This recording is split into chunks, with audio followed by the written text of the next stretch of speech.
కొణిదెల పవన్ కళ్యాణ్ అనే నేను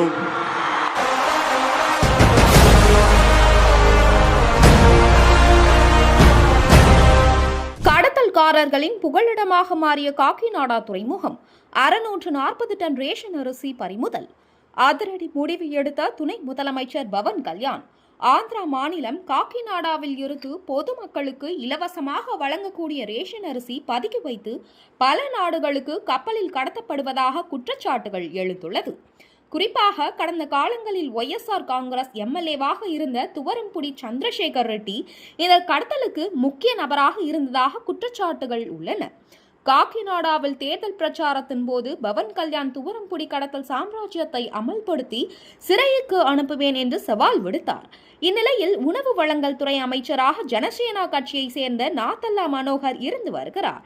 அவர் பதவியேற்றத்தில் இருந்து ரேஷன் அரிசி கடத்தல் குறித்து சிறப்பு கவனம் செலுத்தி வருகிறார். இந்நிலையில் 2 நாட்களுக்கு முன்பு ரேஷன் அரிசி மூட்டைகளுடன் காக்கிநாடா துறைமுகத்தில் இருந்து ஆப்பிரிக்காவிற்கு சட்டவிரோதமாக ஏற்றுமதி செய்யப்படுவது கண்டுபிடிக்கப்பட்டது. இந்த கப்பல் ஏற்கனவே கடலுக்கு சென்றுவிட்டது என்று தகவல் அறிந்த மாவட்ட ஆட்சியர் சண்முகன் தலைமையில் அதிகாரிகள் கடலில் 9 கடல் மைல் தொலைவில் போக்குவரத்திற்கு தயாராகி கொண்டிருந்த ஸ்டெல்லா எல் பனாமா கப்பலில் 640 டன் ரேஷன் கடத்துவதை அறிந்து அதனை தடுத்து நிறுத்தினார். இதனை அடுத்து துணை முதலமைச்சர் பவன் கல்யாண் அமைச்சர் நாத்தல்லா மனோகர் மற்றும் அதிகாரிகளுடன் காக்கிநாடா துறைமுகம் சென்று அங்கிருந்து சிறப்பு படகில் ரேஷன் அரிசி கடத்தி செல்ல இருந்த கப்பலை ஆய்வு செய்தனர். இதில் தெலுங்கு தேசம் கட்சியின் அந்த தொகுதி எம்எல்ஏ வானமாடி வெங்கடேஸ்வர ராவ் சென்றார். அப்போது கடத்தல்காரர்களுடன் சமரசம் செய்து கொண்டிருக்கிறார்களா என, ரேஷன் அரிசி எப்படி துறைமுகத்திற்கு வரும் என எம்எல்ஏவிடம் கேள்வி எழுப்பி இதற்காகவா போராடினோம் என்று கேட்டார்.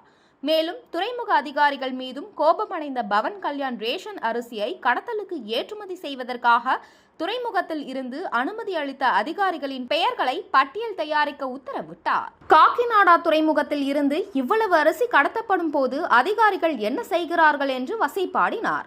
ஒவ்வொரு முறையும் மக்கள் பிரதிநிதிகள் வந்து அரிசி கடத்தலை தடுக்க முடியாது என்றும், அரிசி கடத்தலில் ஈடுபட்டவர்கள் யாராக இருந்தாலும் அவர்கள் மீது கடும் நடவடிக்கை எடுக்க உத்தரவிட்டார்.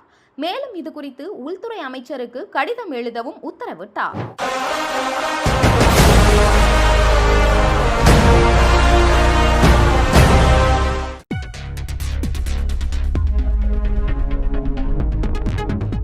செய்திகளை உடனுக்குடன் தெரிந்து கொள்ள வேதா நியூஸ் டைம் சேனலை சப்ஸ்கிரைப் பண்ணுங்க.